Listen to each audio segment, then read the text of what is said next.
Bonjour, dans cette vidéo, je vais vous présenter Martine, mais surtout, on va parler du Datadoc.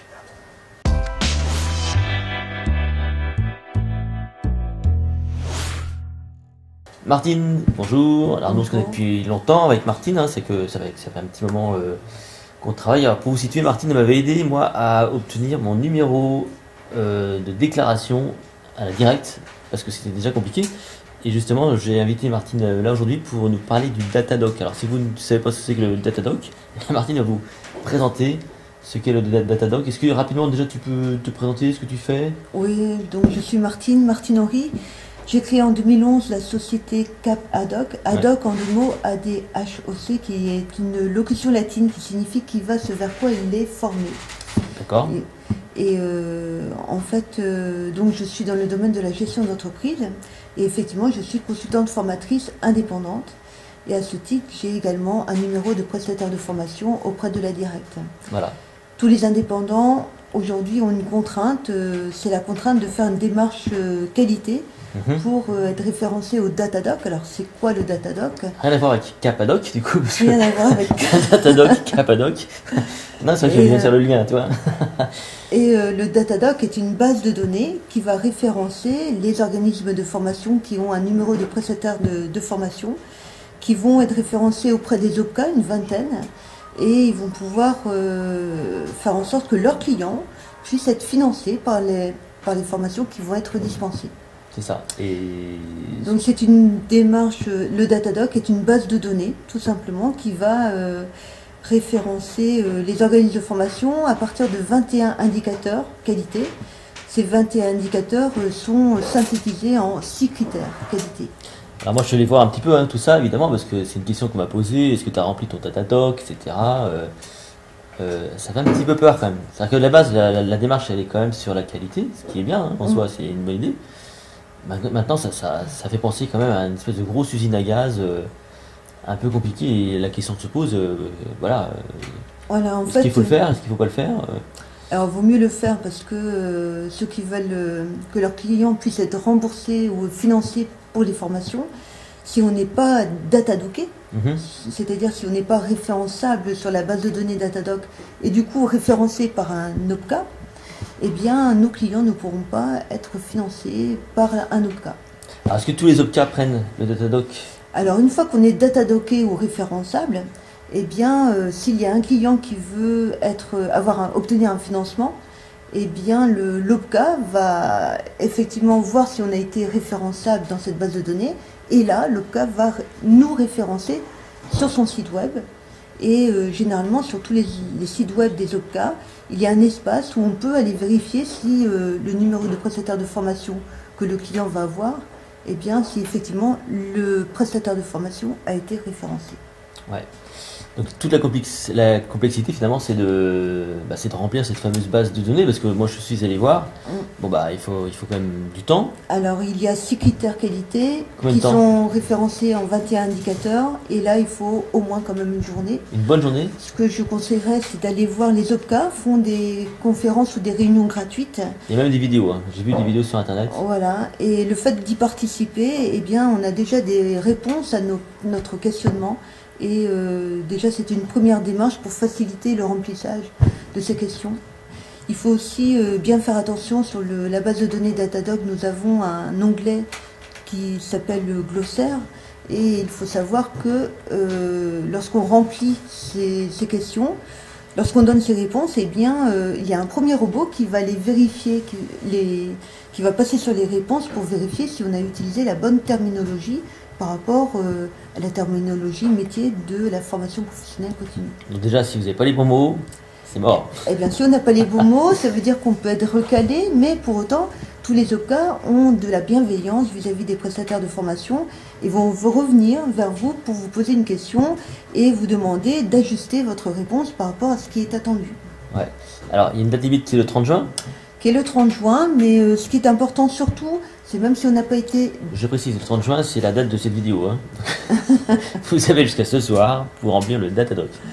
Et en fait, ce qu'on entend dire, c'est étant donné qu'il y a beaucoup de prestataires de formation qui sont en train de remplir au dernier moment ce Datadoc, eh bien, ce qui est important, c'est surtout d'avoir ouvert son compte sur Datadoc et pas forcément avoir validé les 21 indicateurs. Et actuellement, les OPCA, ils ont tellement de travail que finalement, peut-être il va y avoir un délai supplémentaire pour pouvoir... Moi j'ai entendu dire que ça allait jusqu'au 30 décembre peut-être. Ah ben, déjà 6 mois de plus. 30 décembre, et puis après, bon, il y a forcément des organismes, des formations qui vont se créer entre temps, donc forcément il faudra bien y aller. Oui. Donc la démarche c'est quoi finalement? C'est d'abord d'avoir son numéro de déclaration la directe avant d'aller sur le Datadoc. Alors on ne peut pas se référencer sur le Datadoc si on n'a pas un numéro de prestataire de formation qui a été obtenu par la directe ou par la préfecture. C'est un numéro d'enregistrement parce que pour pouvoir accéder aux réponses des indicateurs qualité, il faut au préalable référencer son numéro de prestataire de formation. Alors, moi la question que je vais poser c'est, parce que moi je suis un petit peu réac par rapport à ça, parce que je trouve que c'est bien l'idée de la qualité. Maintenant, bah, voilà, on se rend compte qu'il y a des gens certainement qui ont beaucoup plus de temps que d'autres, qui sont pas forcément plus pros, mais en tout cas qui vont réussir à remplir leur Datadoc. Et voilà, on va dans ce sens-là. Est-ce que c'est pas une première démarche pour encore un peu plus compliquer la tâche des intervenants, sachant quand même qu'on paye tous, on va dire des impôts, enfin pas des impôts, mais en tout cas on paye pour avoir des droits de la formation. Et aujourd'hui, très clairement, on n'a pas le droit de faire ce qu'on veut de cette enveloppe-là, quoi. Alors, depuis mars 2014, le cadre réglementaire de la formation pro est en mouvement total. Le paysage change et ce paysage va faire qu'il va y avoir moins de prestataires de formation, effectivement. Alors, on est combien aujourd'hui, à peu près, aujourd'hui? 66 000 à peu près. Hein, c'est ce qu'on a entendu tout à l'heure, 66 000. Et c'est quoi l'objectif finalement? C'est de diviser par... Peut-être que plus tard, dans 2-3 ans, on ne sera plus que 10 000. 10 000? Oui. Il faut savoir qu'effectivement, tous les organismes de formation, s'ils veulent perdurer dans le temps, surtout pour les indépendants, il faudrait absolument qu'on enclenche cette démarche qualité avec un process d'amélioration continue de cette qualité. Et finalement, les indépendants sont aussi impactés et ont la même charge administrative que des gros organismes de formation comme le CNAM ou... Ah mais justement, est-ce que ça ne va pas favoriser les gros organismes? C'est pour ça, il faut perdurer, il faut vraiment... Non mais voilà, c'est ça, c'est Il faut faire cette démarche qualité, et une fois qu'on aura fait cette démarche-là, après, on enclenche aussi un process d'amélioration continue qui finalement, c'est au départ aujourd'hui qu'il faut faire ce travail-là, mais après ça va nous donner une autre image aussi de qualité. Et alors est-ce que la qualité va vraiment être là? Parce que, encore une fois, est-ce que en remplissant un espace web comme c'est le cas du Datadoc, c'est vraiment on a une garantie de qualité? Enfin moi ça me paraît un peu rapide comme conclusion, parce que... Alors la qualité va se voir pas forcément au contenu, mais déjà la qualité ne s'arrête pas que à cette base de données. La qualité, c'est aussi le professionnalisme que les formateurs doivent avoir, puisque dans les 6 critères qualité, il y a le 4e critère qui correspond à la qualification du formateur qui anime en action de formation. Donc lui-même, le formateur lui-même doit aussi avoir une... Ça veut dire que quelqu'un qui n'est pas qualifié aujourd'hui, bientôt n'aura plus le droit d'être formateur. Un métier qui était au départ libre, en tout cas prise en charge, avec une prise en charge, on est bien d'accord, parce qu'on peut être formateur, hein, c'est libre. Voilà. En fait, cette base de données Datadoc ou cette démarche de qualité, elle n'est pas forcément utile si on arrive à convaincre nos clients que la valeur ajoutée qu'on va apporter en formation est largement supérieure à un investissement, à un financement qu'un OPCA pourrait donner. Donc il faut convaincre nos clients que c'est un investissement, la formation, et qui va avoir des retombées, un retour sur investissement. Comme on pourrait acheter un ordinateur, finalement, on achète de la formation en espérant que la formation qu'on transmet va être utile, utilisable et opérationnelle. En tout cas, s'il n'y a plus que 10 000 organismes de formation, le 66 000, c'est-à-dire que les 10 000 formateurs vont devenir 6 fois plus riches. Ben voilà. Donc le mieux, c'est de s'inscrire déjà sur la base de données Datadoc. Ça, c'est gratuit à la limite. Après, vous verrez s'il faut remplir ou pas. Moi, j'ai pas encore rempli les critères, hein, très honnêtement. Je me tâte encore un petit peu. Juste une petite information, il y a effectivement la base de données Datadoc par rapport aux 20 OPCA, mais si vous voulez travailler également avec le Pôle emploi, il y a aussi une démarche qualité spécifique dossier Pôle emploi à remplir. Et ce questionnement, en fait, ce sont des questions similaires de démarche qualité. D'accord.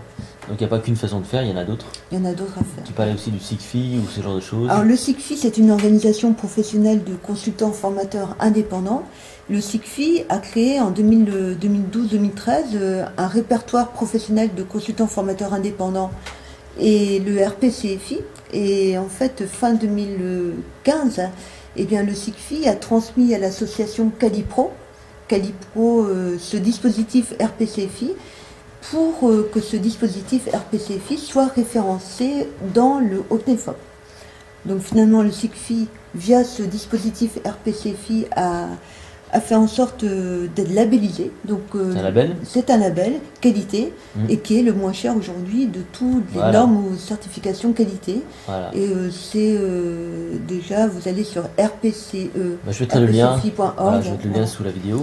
Et là, c'est une première démarche où l'organisation professionnelle des consultants formateurs indépendants ont créé ce dispositif-là en toute bienveillance et à moindre coût pour enclencher cette démarche qualité et être facilement référençable. Parce que là, ceux qui sont référencés dans le RPCFI n'ont plus qu'une case à cocher, comme quoi ils ont un label, ils sont exonérés de répondre à ces 21 indicateurs qualité. Donc en gros, soit vous avez des sous, soit vous n'avez pas de sous et vous allez sur Datadoc. Mais à moindre coût, il y a quand même, mais à moindre coût, c'est le RPCFI qui est quand même que je mettrai en avant. Bon, voilà. Bon, ça veut quand même dire que voilà, tout ça c'est quand même beaucoup d'administratif, encore une fois. Oui. Et bon voilà, ça dépend si c'est votre situation. Mais en tout cas, merci Martine, et puis à une prochaine fois. Avec plaisir.